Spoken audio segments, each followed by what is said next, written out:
high five. Come on. Inside the 10. Head first. He dives inside the 5-yard line. Rushing forward, ball comes out of the hands of Newton. It's on the ground and still on the ground. Picked up by T.J. Ward at the 4-yard line. Davis gets 19 and McCaffrey with a 19-yard reception. And Terrell again for at least 19 and more than that. Inside the 10, touchdown Denver. All week long, Marty Schottenheimer talked to his... Manning out of the gun. Manning lets it fly. It's caught by Thomas. There's the record for Peyton Manning.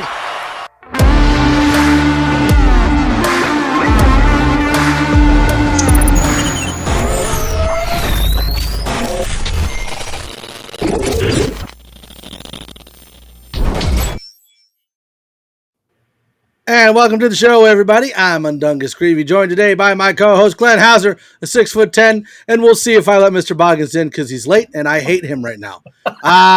Make sure that you like, subscribe, share, comment, turn on notifications so that you can get alerted anytime we go live on YouTube, Facebook, Twitter, and Twitch. Also, tune in to all of our other podcasts, Broncos Talk every Tuesday at 7654, the Nothing Rhymes Orange and Blue podcast every Friday at 7654, and the Neighborhood pregame show every Broncos game day. So how is everybody doing on this terrible, terrible Thursday after a loss? I'm hanging in there. I'm feeling a little bit better, except I don't really agree with our title here tonight. Here, boss, going to be honest with you. I'm like 50-50 on it, and I'm pretty sure we're going to go into detail with it. But other than that, I mean, it's Thursday night football. So after today's podcast, it's going to be some football action, even though we're getting towards the end of the season, which kind of feels like it just flew by.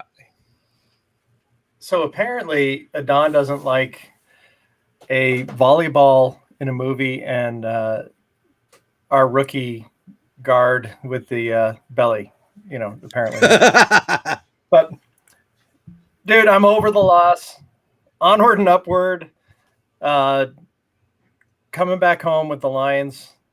I mean, we're 500 right now. We're a game out of the playoffs.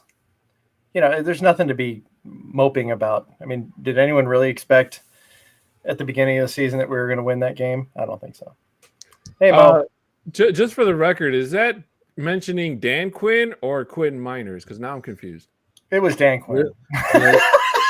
Really? Why would there be a question mark after Quinn? He's on the team. No, I thought you were talking about Dan Quinn. It's our new trainer, Dr. Quinn.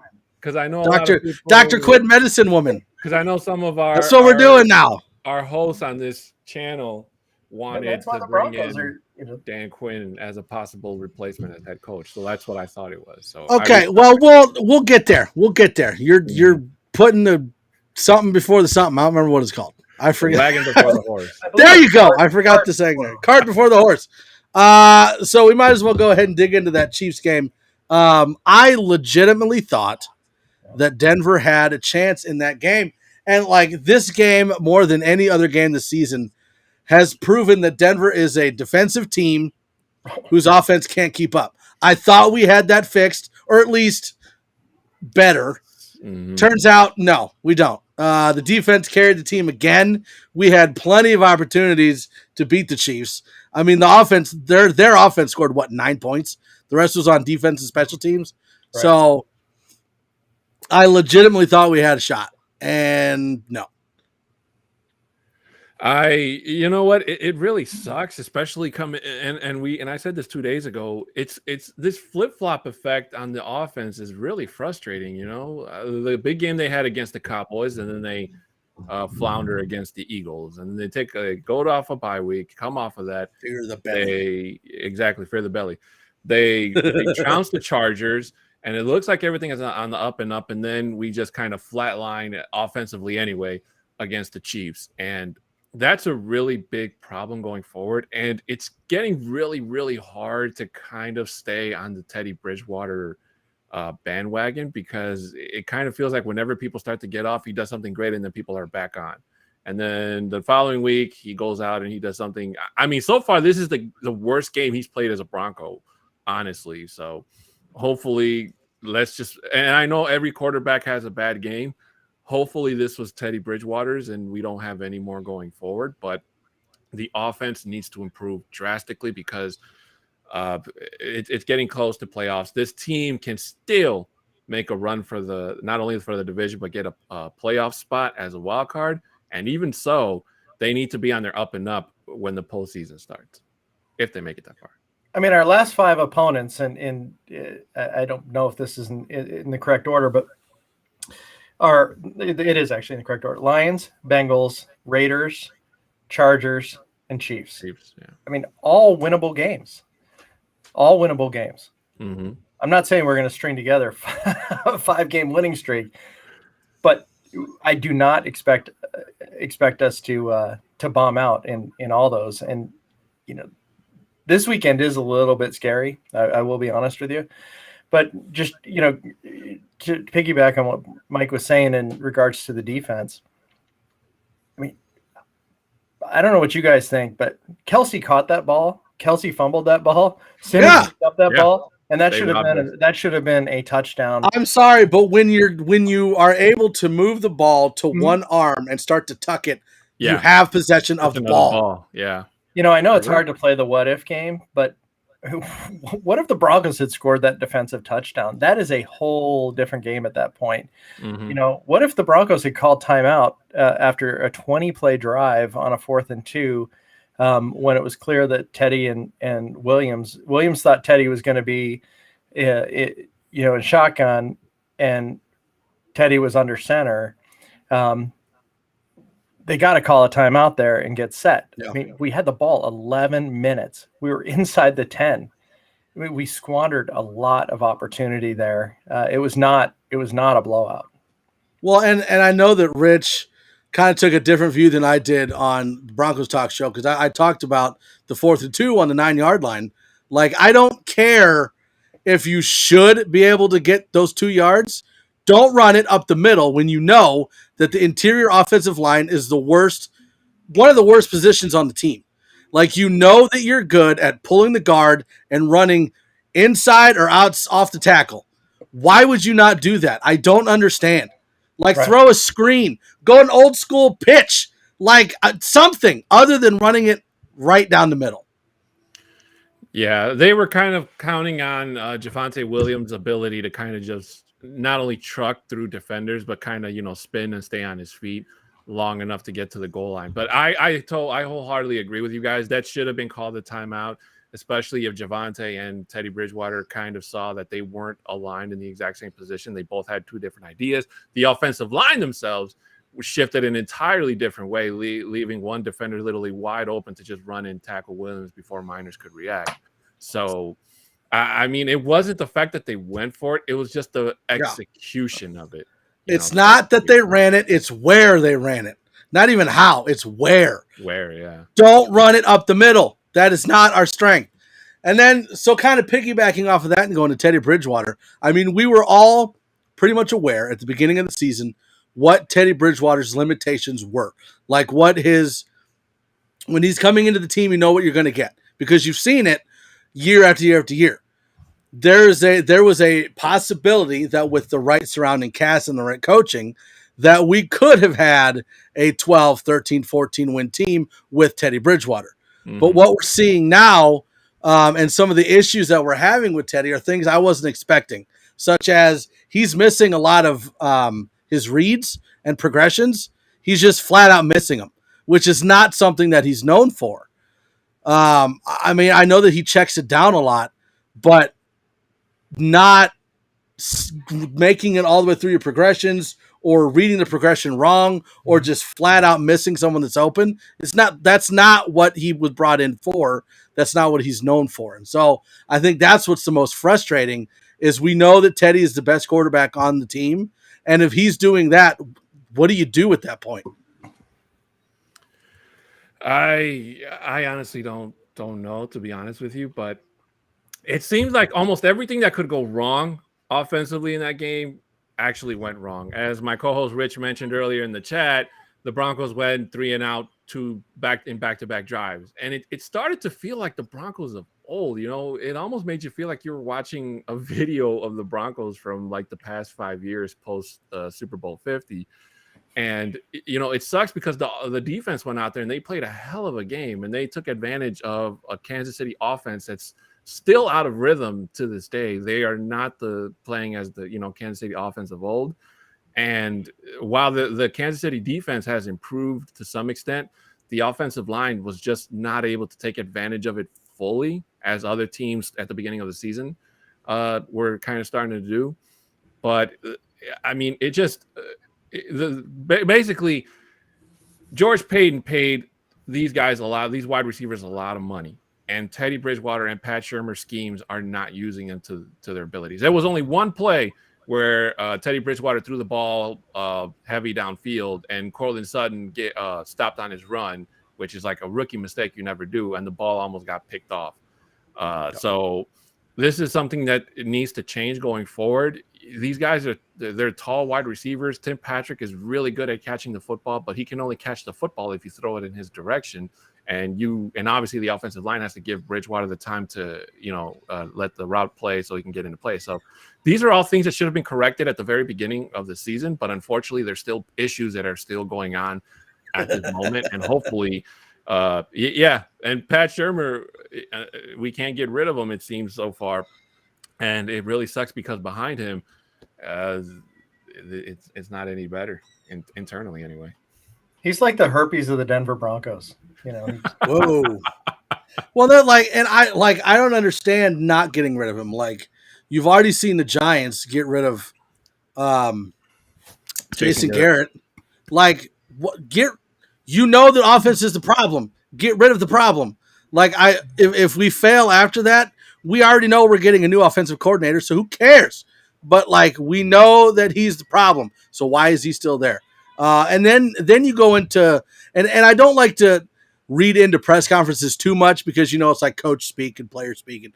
But Fangio says one thing about the 4th and 2 where there was a miscommunication, and that's why it was ran that way. And then Shurmur comes on and is like, no, there was no miscommunication. Like, really? Now the two of you can't even get together? Dude, I heard that from Javonte himself. Yeah. And Sherman's like, nah, there was no miscommunication. Like, really? One of the two players involved. I'm glad Adon mentioned Patrick and Sutton because I was thinking about it this week, and I've not heard anyone mention it. But man, I am so glad we signed them when we did, because the amount of targets that they're getting right now, the stats that they're getting right now, are making me question whether if this continued, if at the end of the season they would have re-signed with Denver. At least we locked them up now. For the next few years, but it's we can say that we held, our defense held Kelsey to under 30 yards, held Hill under 30 yards, held Mahomes under 160 yards, no touchdowns. Actually he did have that one, but our receivers had no stats either. I mean, so many of the Teddy's numbers were padded at either the end of the first half or late in the game. Yeah. So then we kind of get into the next topic, which I saw at the press conferences, and then I'm seeing things all around Twitter. Melvin Gordon. So we've kind of talked about it a little bit here. I have no issues re-signing Melvin Gordon. I hope we do. And this is kind of going into what we're going to talk about later, but let's just say before we even get into the discussion that Russell Wilson's coming to Denver. Tell me you wouldn't want to see Russell Wilson, Melvin Gordon, and Javonte Williams as our rushing attack. So did you see Melvin's press conference today? Yeah. Mm-hmm. He was awesome. Okay. First of all, he was very funny. He made no bones about the fact that he wants to stay in Denver. He loves it here. He loves Javonte. He's very supportive of Javonte and Boone. He actually wanted to go to Kansas City to see Javonte in his first start and to see Boone actually play. Like, that's the kind of we're not seeing. He said it's nice to have two number one running backs. So he's actually elevated Javonte to his own position. How many times have you ever seen that in the NFL? One thing that he did say that was really funny was that he's like, I want to be back, even though that may not be a popular opinion. And they go, what do you mean? He goes, Well, with the fans, he goes. and I'm like feeling a lot of hate, but I'm hoping that it's because of fantasy. There were so many fans that are like hating on him, and it's like, stop. Like, you can't deny the fact that he is a good running back. He fumbles sometimes. Tell me running back that doesn't fumble at points. After hearing today, I think he would take a $3 or $4 million contract to come back. I really do. Yeah. Boggins is waiting backstage, by the way. He's just in timeout because he's late. So I'm just letting everybody know. That was going to be my next point, Glenn, and I'm glad you mentioned it. The only way I see Melvin Gordon coming back. You're in timeout, Boggins. Oh, he was facing the back. He was facing the corner. He was trying to do the golden eye. I was hoping it wasn't a Blair Witch Project thing going on here. I'm not ready to witness that. I swear to God, I didn't forget about our awesome podcast that we have together. I can't repeat the words that were used in the text message when I said, "Where are you at?" That's fair. No, we're talking. We're chatting up Melvin Gordon right now. We saw his press conference where he said he wants to be back in Denver. He loves Denver, and then was throwing some shade on the fans because the fans were throwing shade on him, hoping that's a fan. Shade on the fans. He kind of like threw himself on the. Yeah. But I don't see why re-signing Melvin Gordon for like a 2-year contract is a bad thing. No, I mean, for the right price, I think it would definitely be viable, and I would totally. I think I posted too that I would totally take Melvin back. I think he was making a joke about fantasy football and how I hope so. He goes, I hope, because I mean, you think about it, like Melvin Gordon, Javonte Williams, and Mike Boone, why not keep all three? Yeah, I have no issues with that at all. Especially after the angry run scepter that Mike Boone and Quinn Miners got. So Boggins, what would you think would be a contract that he would be willing to sign for a couple of years? Willing to sign? Oh, yes. Yeah, I it's interesting because he talks a big game in the presser and how much he wants to be here, but then it really does come down to the numbers game, I'm sure. Mm-hmm. And I would be okay with like a four a year. Him, I don't know so much. I don't know if 4 year or 4 a year. $4 million a year. I thought you meant 4 years. I was like, holy crap! Basically half of what he's making now. So, do you think it's going to be like a Kareem Jackson type thing, where like we make him an offer, he says no, hits the open market, nobody wants him, so then he ends up coming back here? I think he'll have buyers. I think there are people that will pay. It's just whether or not he wants to come back. So I mean, I would take him. I don't know if it's going to be at the cost that he would like. Yeah. Well, and this is my question for anybody in the chat. If we don't bring back Melvin Gordon, who would you want to replace Melvin Gordon? Because at this point, I don't know if Mike Boone can be that replacement. Yes, he had a couple good runs, but again, it was a very limited sample size of what he can do. So if not Melvin Gordon, then who? So then we move into the crux of the main point. Question? No, that was a legitimate question. If not Melvin Gordon, who? Who would you want to replace Melvin Gordon if we don't get Melvin Gordon? Then you rolled into something else. I'm waiting. Okay, so let's sit here and wait for their responses. You give us more than 5 seconds. What's on? Whatever, but see, this is why you were in timeout. That's fair. I get it. No, I get it. He was late because he was researching free agent running backs. Yeah, Mike. I was. There's not a whole lot. There's not a whole lot of there really the positions that we're looking for, quite honestly. There really is. Not quarterback. Well, and that's what I was going to say. Quarterbacks. So it's all speculation and rumor, and we don't actually know what's going on. But there's 3 big names in quarterbacks that are tied to Denver. One is Deshaun Watson, one is Aaron Rodgers, and one is Russell Wilson. Now, I will say this. Deshaun Watson, no chance he's coming to Denver. Not going to happen. And that like, even with his 21,000 accusations against him, with that taken out, he's still not coming to Denver. Some got thrown out. No, I'm just saying, even if you put those aside, he's still not coming to Denver. Yeah. Like, he's already said he will not waive his no trade clause to come to Denver. So he's out. He's not coming. Stop wishing for him. It's not going to happen. We don't want that type of guy. So then the next one is Aaron Rodgers. And there's a big debate between Aaron Rodgers and Russell Wilson. Now, as I've stated a couple times, Aaron Rodgers is not available next year unless the Packers want to trade him. And is there a team out there right now that you can legitimately say is more of a Super Bowl contender than the Packers?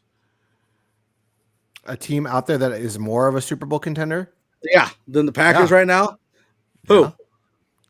Bucks, the Cardinals. What do you mean? I think he means maybe. I'm just saying, like, why? Like, right? Yeah, well, it's like, why would Aaron Rodgers, just Aaron Rodgers himself, want to leave the Packers, being on a team that's a perennial Super Bowl contender?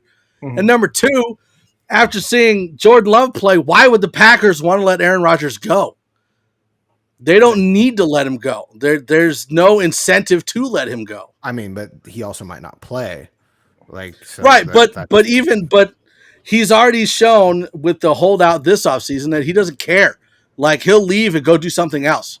And the Packers are just fine with him not playing and sitting on the sidelines doing nothing than trade him. But by voiding that final year of the contract, they have made a potential out that he can be traded out for. That makes it more reasonable. So right, but he can't get out. The Packers would have to let him go. Sure. Rodgers has no say. He's still until 2023. Agreed. He doesn't have like a Russell Wilson no trade clause. Absolutely, but it has you have an out to get out that year. So it makes it look like they in fact wanted to give him an out without him having a no trade clause. Like, they still have the stipulations and who it will go to based on like purely picks, maybe. However, so I think that they are planning on like his departure this coming year, and I would absolutely take Aaron Rodgers. I'd take him over Russell. Do you think the Packers are going to get rid of him at this point? I can't see it. I don't think so. I think there's so much, like, I don't want to say bad blood there, but I think that Aaron is at a point where he's just kind of like done. So it might be a point where it's just like not really healable, and they just know that it's coming to end. So they're just trying to get whatever they can for it.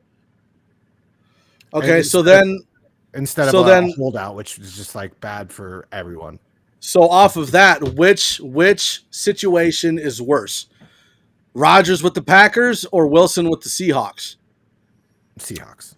Probably the Seahawks. Wilson the Seahawks? They have a worse record. That's a sunk ship. That thing is in pure rebuild mode, and that's not something that Russ wants to be. And Russ isn't healthy and hasn't been healthy for a while. And like continuing to be just smashed back there is not going to help. So I definitely think he is on his way out. Maybe Carroll and John Snyder as well, but that is still yet to be seen. But I for sure think Russ is on the way out. I mean, it's not only a sinking ship; it's a sinking ship that's traded away their first-round draft picks. So, like, they don't even have a chance to start the rebuild through any high-level draft because they traded for Jamal Adams, and guess what? Now he's hurt, right? So he's out for the season. Which makes it a lot more intriguing for a team like the Giants, who have two top 10 picks this year, to be able to turn that value over real quick. So that's just something that's very interesting. I know that the Giants don't necessarily they have a decent roster and they don't have as much cap space, but cap space is also a myth. So what I was going to say, was it you or was it Albright that put out the cap space numbers? Because it was like Wilson said, or their speculation that he's interested in the Saints, in the Giants, and in the Broncos. Mm-hmm. So the Saints are like negative $60 million on cap space.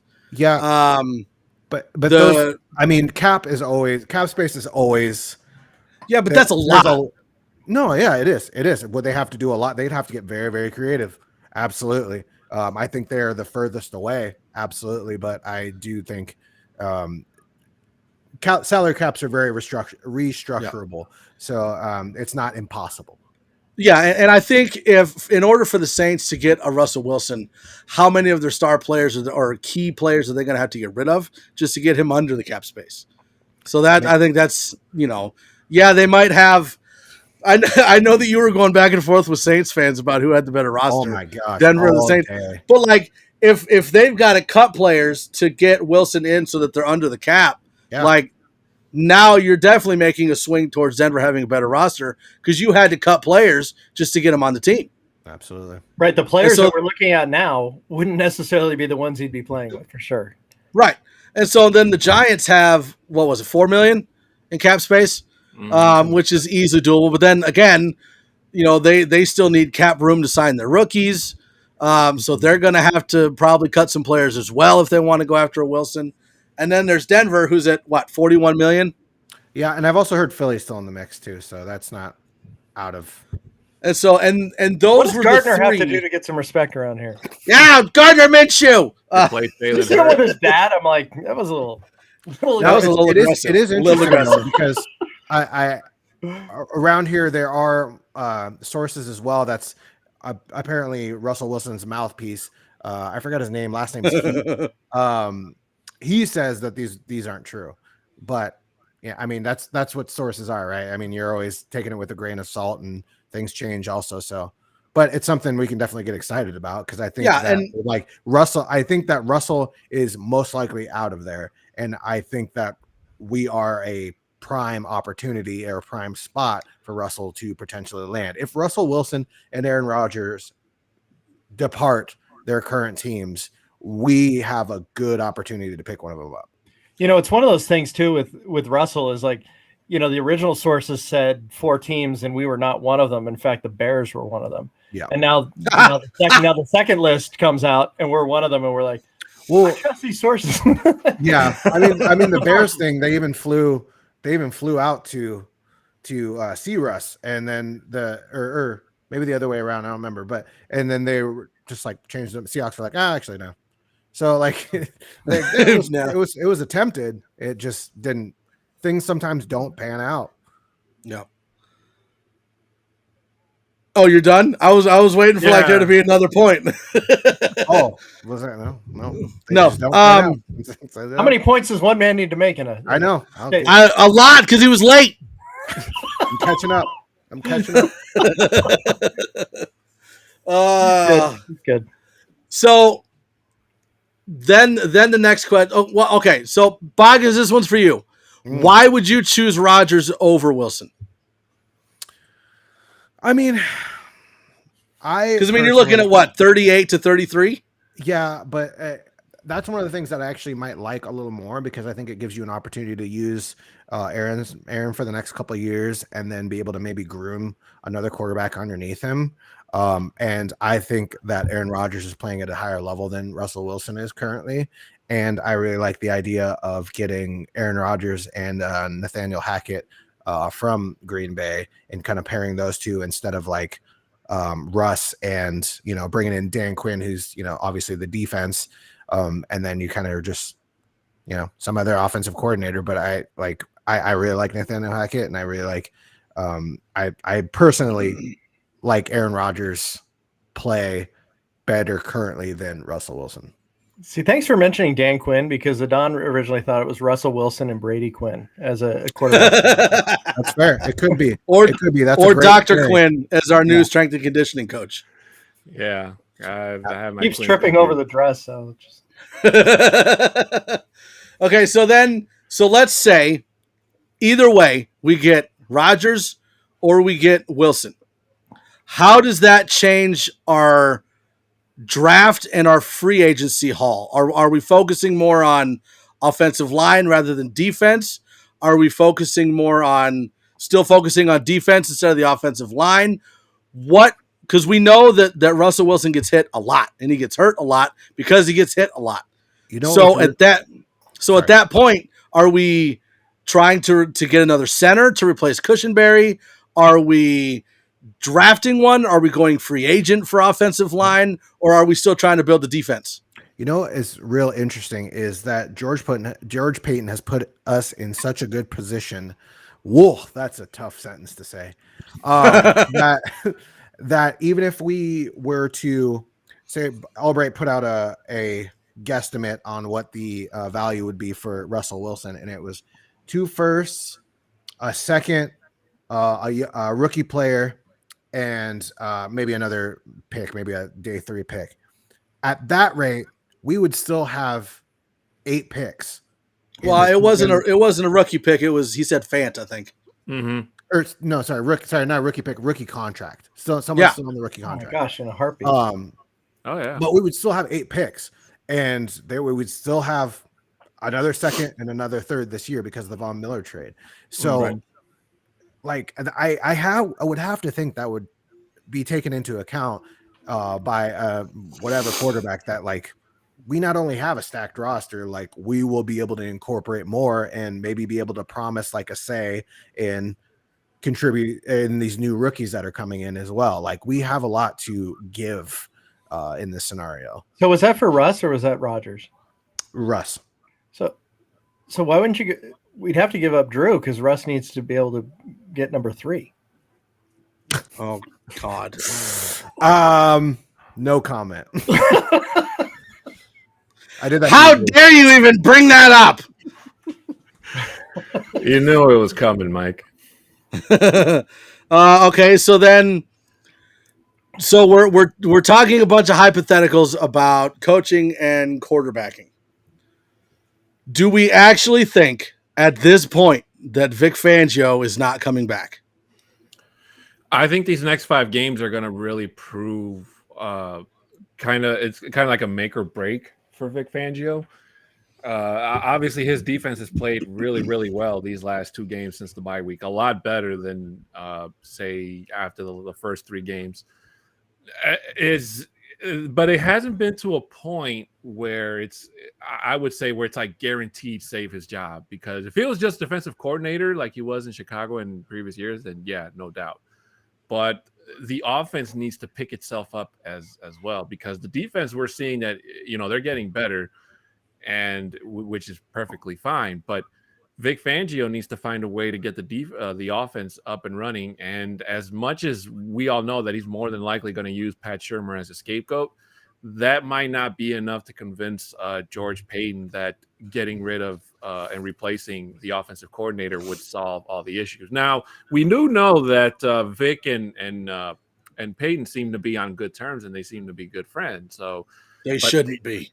They shouldn't be, probably. But then again, Payton didn't hire Vic Fangio to Denver. And we've already seen that Payton is not afraid to make decisions that, while they might rub a lot of people in Broncos country the wrong way, what needs to be done needs to be done, in order to turn this team around. So I think that if the Broncos lose their next 5 games, especially like Glenn had mentioned at the beginning of this podcast, if the Broncos lose to Detroit, then yeah, Vic Fangio's seat's going to get really warm before Black Monday rolls around.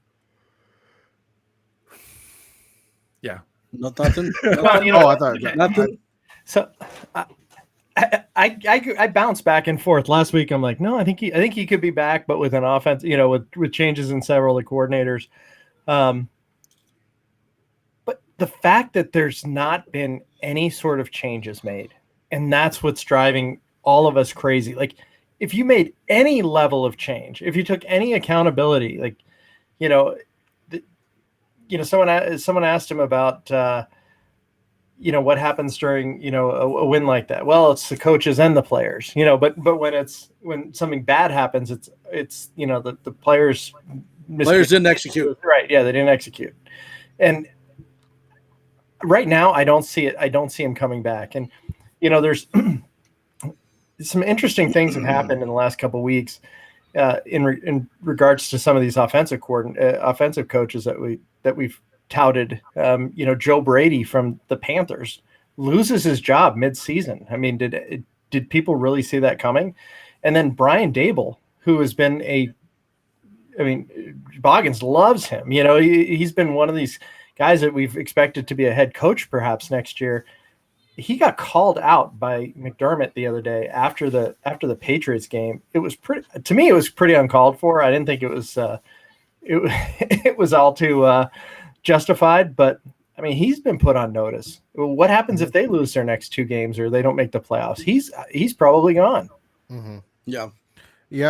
I the whole Brian Dable thing, I think, was kind of ridiculous. Like, as far as, like, what are you doing out there, man? You have 50-mile-an-hour gust winds, and I know your offense relies a lot on passing game, but oof, that just Oof.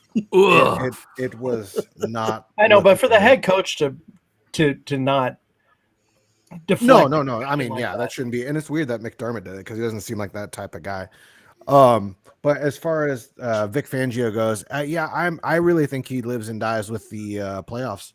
I think if we make it to the playoffs, he has a chance. Other than that, I don't see him returning. Although, and let's squash the Vic back as D coordinator. That's not going to happen. It's never happens. Yeah. Like, it's not. It's weird. Doesn't work. So many reasons. Plus, he can get a job. I mean, he's going to get, like, what I think Albright said, probably in 48 hours, he would have a new job because he's a fantastic, like, one of the greatest defensive minds. So he will get a job very quickly. And I mean, like, if we somehow got Russell Wilson or an Aaron Rodgers and let them choose an offensive coordinator and kept Vic, I would be completely fine with that. Or a Gardner Minshew. Yeah, or I mean, but I don't think that's going to happen. Who would Gardner Minshew pick? Lexington State? Or a Ryan Fitzpatrick. And with the problem though with, like, a Dan Quinn is you have a lot of defensive players that aren't necessarily, not a lot, but some defensive players that aren't really going to fit a Dan Quinn scheme. So you're going to have to readjust all of that, and then that kind of twists everything around a bit. So now you're really trying to figure out what you're going to do on defense if you get rid of Vic Fangio, because some of these players might not get exposed in a different defense, but might have a little more trouble adjusting to a non-Vic Fangio defense. Yeah. Andrew Workman says, "Trust me, guys, the sale of the team will limit the changes." I know we've had movement on the potential sale of the team or potential ownership, but do you actually think that the ownership situation is figured out by next season? I don't. No, it's going to be. It takes forever. I think it will be. Because you have to get approval from the NFL and from the owners and make sure all the legal stuff is figured out. And I think we'll know what's going to happen, but I don't think it'll actually happen until after next season. Well, there are reports that they're interviewing banks actually to be involved in the sale. So, I mean, there's some movement happening, which is more than we can say for the last, since these disputes started happening. I cannot believe that there can't be some. I mean, it was such an ill-advised trust to begin with. I mean, how would you ever expect the kids to rally around one of the kids? I mean, there's just no way that was going to happen. Should have just handed it off to MHRT. We would have taken care of it. That's right.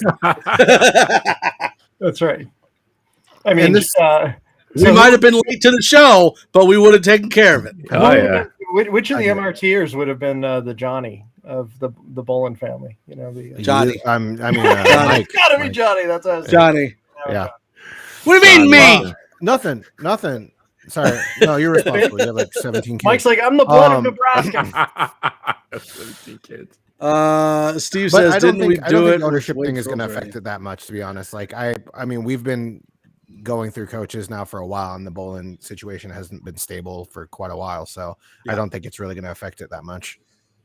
We've been going through like 15 quarterbacks since they started squabbling. Yeah. So good. Steve said, didn't we QB carousel though? That was nice. Steve said, didn't we do it with Wade Phillips already? I mean, from head coach to coordinator? No.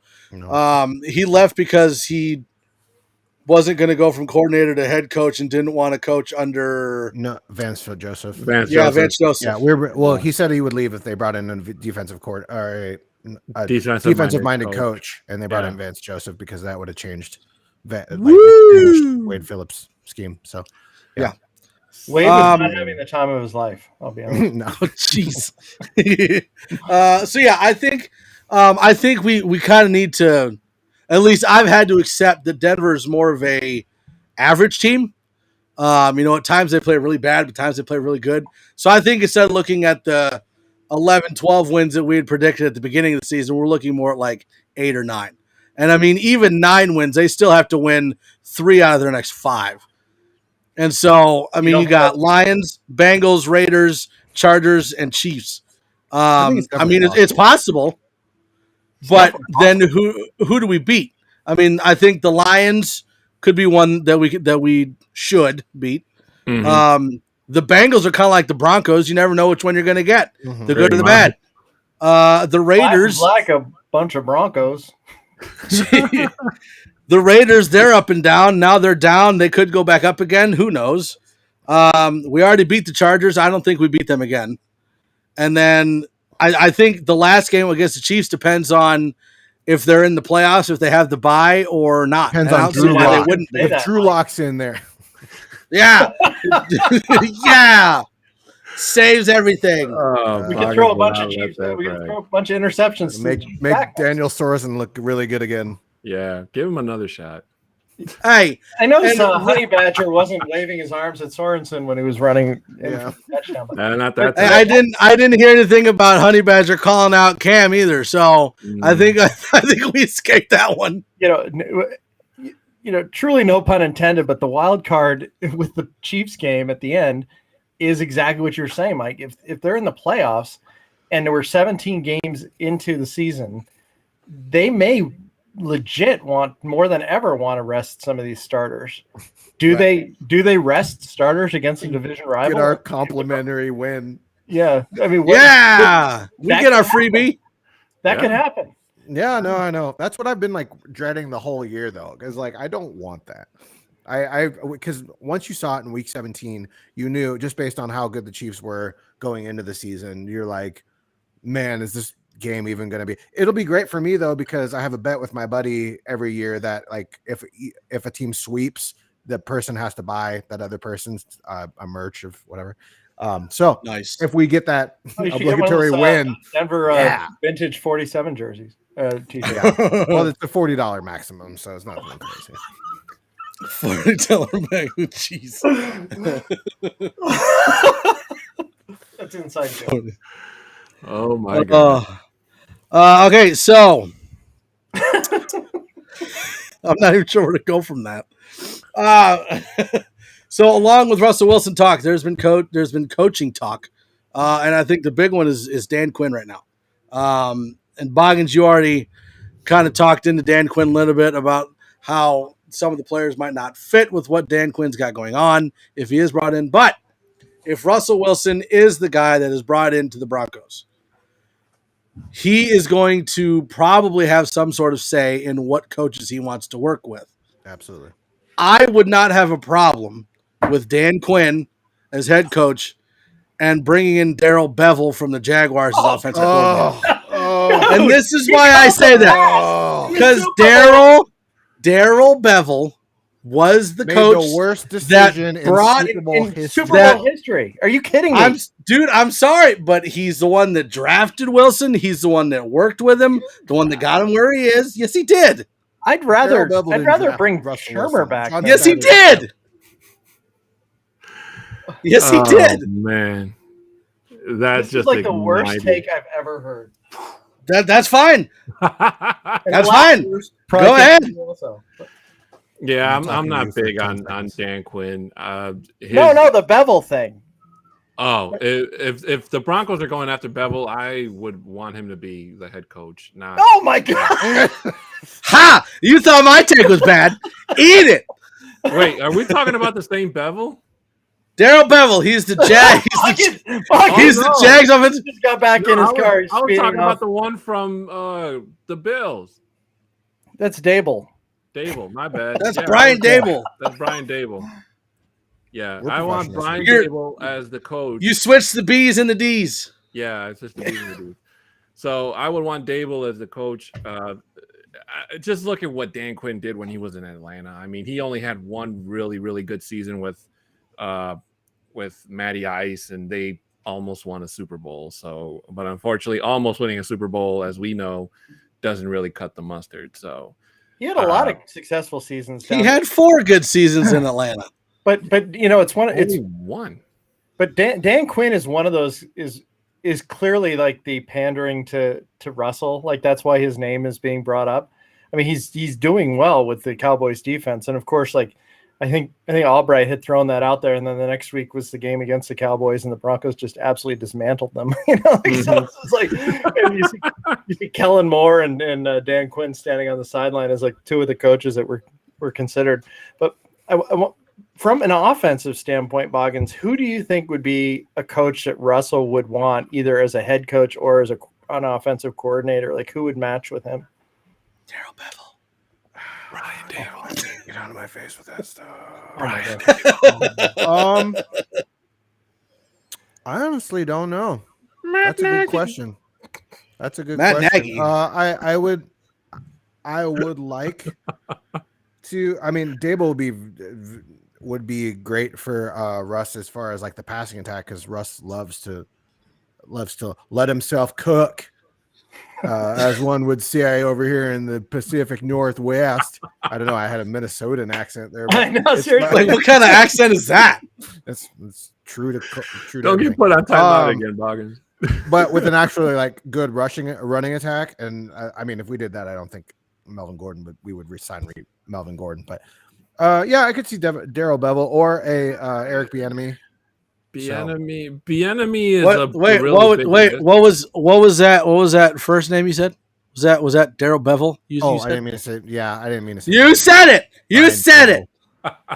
Well, you said it too much, and it got in my head just because of the taste bad. You kind of have to be careful with anybody coming from the Andy Reid tree. I mean, he's made a lot of people under him look really good. Matt Nagy being one of them. So. And he's so a bald far, guy with a visor. He never looked good. Yeah. Well, and depending on who you put your trust in your sources, Albright's already said Bieniemy is not gonna happen in Denver at all. Well, there you have it. Well, there goes that dream. So there you go. So if we don't get Wilson and we don't get Rodgers, are we going after a rookie quarterback? I guess. Like a Zach. Yeah, dude. I mean, there are a lot of options this year. Good options. I don't know about that.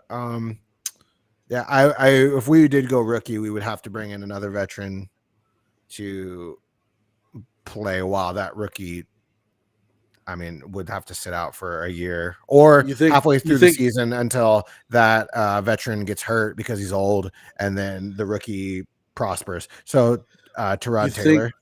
You think Teddy's played himself in here? You think Teddy's played himself out of that? If we lose coaching, yeah. Like if Fangio's gone, yeah, absolutely. Terrible. Andrew says Gruden. Jay Gruden? Maybe. Nobody's seen him since Washington. No. He's trying to sue the league now. For something he did. No. What about Matt Ryan? That contract's kind of a mess. That would be a lot of money, and I don't think. And he just, I feel like he just extended him. Or they just an extension this last year. Yeah, so Atlanta's going to hold on to him as long. So you think Teddy's played himself out of it? Let's say we draft a rookie quarterback. You think Teddy's played himself out of that mentor role? You think he's done in Denver after this year? Yeah, if we get a new coach, I think Teddy's gone. Yeah, maybe like my man. Maybe like I like a Tyrod Taylor or a Mitchell Trubisky, Fitzmagic, or I think we'll get someone in there that can be decent enough while the rookie grows. But I will say right now, I am not very high on this QB class. He did not just say that. I'm not too optimistic about it at all. So I'd rather not do that. I'd rather get a veteran. Yeah. Fitzpatrick would make a tackle. Yeah. Hey, I will say this. Like that the interception that Teddy threw, he hit him pretty hard. Yeah, I know he didn't wrap up a tackle, but he hit him. Yeah. He tried, yeah. That was, I don't know what Glassman was looking at, but he needs to rewatch that. I was trying to figure out what Patrick was doing because it looked like he was trying to kick his ankle. Like, get yeah, it's a great strategy. pretty much. Just trying to hit. And it's like Teddy pushed him back into Patrick, and then Patrick tripped over Bridgewater. And so that was done. Great strategy. Like a Classic. So let's take a look at the Lions game. Yeah. Do we have and I think somebody was calling it the check down bowl between Goff and Bridgewater. Goff's sick, isn't he? Like there's still a bunch of them that are sick. COVID? Is it COVID or is it? No, they got a flu bug going around. I know it's Goff and then one of their. It's either I think they're center. They're starting center. So then it could be. But do you actually think that Goff wouldn't play? Maybe. I mean, who's even the backup quarterback in Detroit? I heard someone say, "Oh, it's Tim Boyle." Tim Boyle or Timmy Boyle. Yeah. I forgot the name of their third string. No, I will say this. The Lions do not have anywhere close to the level of talent that the Broncos have. But that team plays really hard for their coach, Dan Campbell. Yeah, I love me some Dan Campbell. I like as far as like a leader of men. As far as like coaching smarts. Yeah, not the Vance Joseph leader of men. Not. He's kind of like an Anthony Lynn. Like you love the guy. Is he the greatest? Like actually, like X's and O's. But well, Anthony Lynn's on that staff. Actually, he's the offensive coordinator for the Lions. He just got relieved of his play calling duties. What a motivational team that is. Mm-hmm. You got it when you live in Detroit. It's also the return of Trinity Benson to Denver, not as a Bronco. Yeah. Who I will say hasn't done anything. Which is also an inspiring story. Oh, gosh. Of what could have been the Bronco. Mm-hmm. Yeah. Sucks. Yeah, we better win that game. Like, that's all I have to say about that game. We better win that game. If we don't, Shermer might be out the door that day. Is there any part of the Lions that is better than the Broncos anywhere? No. Not the defensive line, offensive line, quarterback, receivers, running back, linebackers, safety, anybody? Penei Sewell. Yeah, he's there too, though. He's one of the 6 guys, though. Yeah. Who? Sewell? Yeah, Sewell's on he has illness too. There's a bunch. There's like 7 of them. There's a bunch. Someone said it depends on it depends on how fast they come back. Oh, they have better tight end. Hawkinson versus Fant. TJ Hawkinson. That's a interesting matchup. One went before Iowa the other boys. in the draft. Well, they're from the same school too. Yeah, but they've only got one. We've got 3 good ones. Like they've got Hawkinson, whereas we got Fant, Saubert, and Okwebenam. And yeah, I said it right. Alberto for me. No, but like Boggin said, this should be, even if the Lions starters do happen to the come coaching up. Positions. Oh, jeez. I haven't heard Vic mention kneecaps once. Yeah, not even once. Kneecaps. But I think the Lions they're pretty they're coming in off a high in terms of their very first win against the Vikings. So they're probably more motivated than maybe Denver is. Denver's more out for like kind of redemption at this point after being, and that game last week was kind of an example of when people ask why the Broncos aren't on primetime. That's why the Broncos aren't on primetime. Exactly. So could you imagine if the Broncos lost to a 1-win injured Lions team? Right. That's what let me ask you this. Did the Chiefs look primetime in that game? No. A lot of people were saying that the Niners and the Seahawks game was they can't believe they flexed that for us. So yeah, you can't fault them for saying that. Well, and I said it on the pregame show on Sunday is that I'm glad that the Lions got their first win already. Like I think that the Lions would have been more motivated and played better against the Broncos if they were still fighting for that first win. They might be more emotional. But they're not. I don't think they're going to be as motivated as they would have been if they hadn't gotten that win, because they're obviously getting Dan Campbell that first win is going to be the motivation. Well, you got it. So now what? Right. Absolutely. Yeah. Go Broncos. Yeah.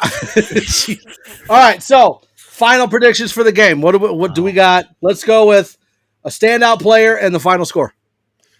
I think Patrick Surtain is going to have another really great game. Hopefully 2 interceptions. I'll settle for 1. And I predicted on Tuesday that the Broncos would win 24-21, somewhere around there. Garbage time touchdown. You think the Lions scored 21 points? Garbage time touchdowns more than likely. No. I mean, I'm not saying that their offense is terrible, but Denver's defense is one of the better ones they faced. I'm going to say 27-10 Broncos. And I think everyone's going to look really good. I didn't know we could pick everyone. Yeah, I think Well, I'm looking at the roster now for an everyone. yeah. Nah. Yeah, especially if Goff is out, which isn't saying much at all, but if their starter is out, that will be a thing. A thing. Yeah, a big thing. I think it'll be a Baron Browning day. So right now the weather is actually looking at 58 and sunny in Denver on Sunday. Ooh. So I forgot they're in Denver too. Gosh. Yeah. So I am going to go. I think there's been a lot of talk about the wide receivers not. I'm going to go with a joint Cortland Sutton, Tim Patrick, massive game for each, 34-17 Broncos. Wow. Okay. I think it's going to end up being a Melvin Gordon game. And I think it's going to end up being 17-14. I don't think the Broncos score more than 20 points. Oh gosh, that would Wouldn't be be surprised. nail in the coffin right there. I'd be gagging. Yeah. I'm just like I have no trust at all that they like. Even if Shermer calls a good game, I have no trust that Teddy will be able to do it. And even if Shermer calls a bad game and Teddy has a great game, we're still in the same spot. So. And even if both play well, we have McMahon as the special teams coordinator. So, what are we going to do? McMahon. Just curl up in a ball and cry. Curl up in a ball and cry. Yeah. All right, so that's going to about do it for us. So make sure you like, subscribe, comment, share, and turn on notifications so you can catch all of our content when it's posted. Make sure you're also tuning in to Broncos Talk every Tuesday at 7654, the Nothing Rhymes with Orange and Blue podcast on Friday at 7654, and MHRT Networks' own pregame show, The Neighborhood, that airs before every Broncos game. You can also catch the audio versions of all of the network's podcasts on all the major podcast streaming services. Links are in the description below. We love you all. We love Broncos Country. Hey, Mike, now we're going to do what? What? You were moonlighting. What? You are moonlighting tonight. You want to plug your next appearance? Yeah, first of all, I want to bring up Bree because she posted that she is currently watching an episode of Broncos Talk Live, MHRT Podcast. Thank you. Broncos Talk is on Tuesday. She doesn't watch that. Come on. She doesn't watch that. Jeez. How dare you? Rich and I are. How dare you? How dare you? Oh, that is terrible. I'm going to be on the Fan Cave, which is Mile High Sports Radio. I think it's live. I believe so. Yeah. It's a local Denver radio station that goes with Mile High Sports. I'm going to be jumping on there in like 30 minutes and doing all kinds of fun stuff. So that's my plug. Oh, okay. Cool. As the vice president of the Patrick Surtain Club, I endorse that. Stop it. Wow. Bree already said you're fired. All right, cool. But Bree's also the president and founder of the I Hate Drew Lock Club. So, you know. All right, so let's do everyone's favorite thing, and that is the Mile High Five, especially Boggins. You better give a good one because you were late, sir. So this time you owe us. I'll be early. Everybody ready? Oh, Mile High Five! 5. Woo! You can't say 5. It doesn't work like that. No one wrote. You have to actually do the motion. The contract.